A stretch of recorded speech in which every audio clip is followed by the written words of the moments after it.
honest, they are our guardian angels when we really need them, but paramedics are being attacked as they try to save lives. Emergency workers say enough is enough. You have to move on, guys. You have to move on. Just after midnight, 10 days ago. Guys, we need to keep walking. This is now a crime scene. A hectic nightclub strip. Tyson Parker is led away in handcuffs, arrested for allegedly assaulting an ambulance paramedic. Are you sorry about what happened with the paramedic the other day? Parker's sister-in-law was on the ground, unconscious. Of course I'm sorry, mate. That's what I'm asking. No. That's Do you what know I want to know. I'm not sorry for trying to save my sister-in-law's life. The 27-year-old is accused of shoving the paramedic in the back. It's the latest case of paramedics confronting violence or abuse when they attend high-risk call-outs.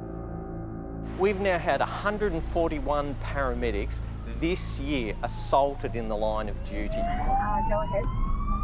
The paramedics were called to the pontoon bar here at Cockle Bay Wharf. The emergency services were responding to a call that a young woman had collapsed. When a current affair caught up with Parker last week, he was distraught. She hasn't woken up, mate. Tragically, she never did, dying in St Vincent's Hospital at the weekend. Parker says that on the night, he was frantic. Yeah, this is what happened. Yep. He got there on the scene. The paramedic? Paramedic. Yeah. He comes in. He wants a crowd to be dispersed. He's got minutes, moments. I'm not experienced, but I was shocked and panicked. I didn't know what to do. I was in hysterics. Police allege the paramedics were met with a volatile situation. What's it called? We haven't been rapidly descending into chaos. This is the call for help that went out on the ambulance radio. What's it called? Code 1. A code 1 means trouble. Can you confirm police are on scene at the pontoon bar with the crew? Police are on CPR in progress. First, police on the scene called for backup. The riot squad needed to help the paramedics get the woman into an ambulance. This was a life and death situation. No doubt hindered the treatment that was able to be provided to the female. We are talking about a scenario where these paramedics had to decide for themselves to put themselves in harm's way to go to the aid of that person. Parker maintains all he was trying to do was help his 22-year-old sister-in-law who had been celebrating her birthday. He goes, I'm not going to do anything until the police get here. But a current affair has been told that when the paramedics arrived, the woman was already being given CPR by St John's ambulance volunteers.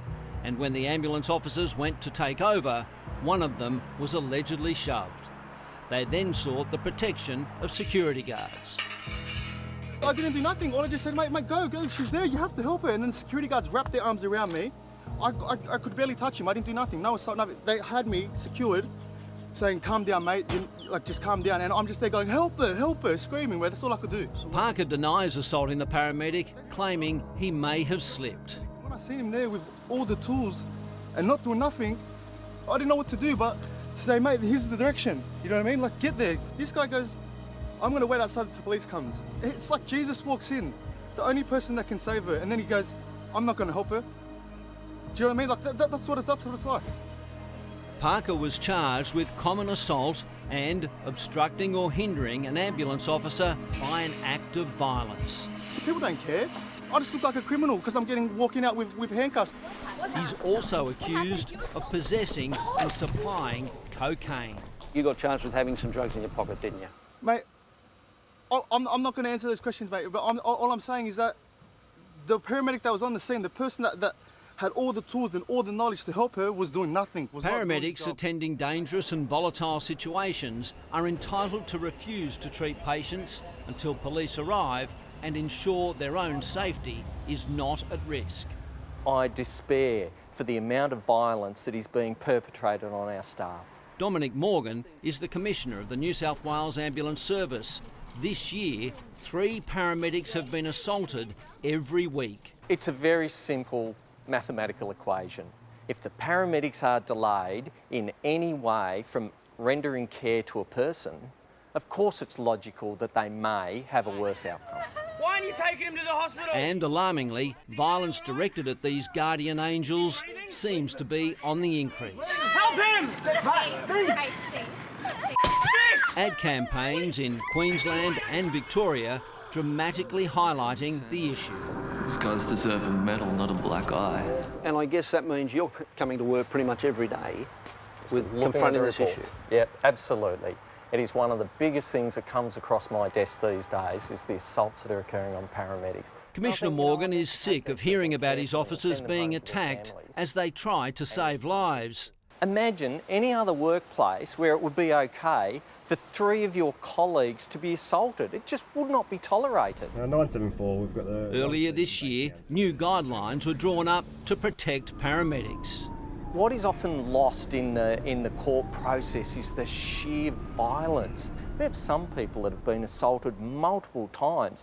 I have to say to you, Simon, imagine if that was you coming to work multiple times, being assaulted by a member of the public. Why would you? There's always aggression. Every day, every shift we're faced with it.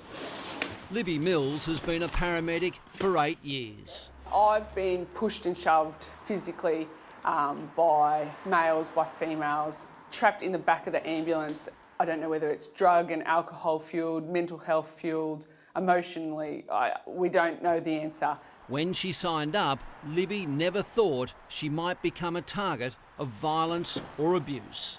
I don't know why people are doing it. I don't know whether it's a change in culture in terms of people's respect for emergency services, for healthcare providers. Soon, ambulance officers will trial body-worn cameras similar to those used by police.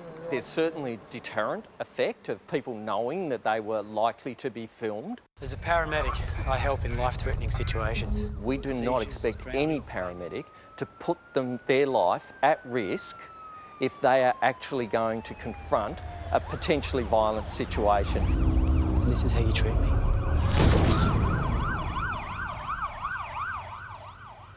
Tyson Parker will face court for the first time later this month.